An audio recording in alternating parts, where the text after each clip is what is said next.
নিখিলেশ প্যারিসে, মহিদুল ঢাকাতে, নেই তারা আজ কোনো খবরে।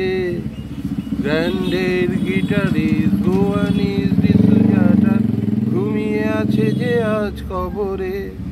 কাকে যেন ভালোবেসে আঘাত পেয়ে যে শেষে পাগলা গারদে আছে রমারায়। অমলটা ধুকছে দুরন্ত ক্যান্সারে, জীবন করেনি তাকে ক্ষমাহার। কফি হাউসের সেই আড্ডাটা আজ আর নেই, আজ আর নেই। কোথায় হারিয়ে গেল সোনালি বিকেলগুলো সেই আজ আর নেই। লা লা লা লা লা লা লা লা লা লা লা লা লা লা লা। এটা কার শুরু বলো তো? বিখ্যাত সুরকার নচিকেতা ঘোষের ছেলে সুপর্ণকান্তি ঘোষের।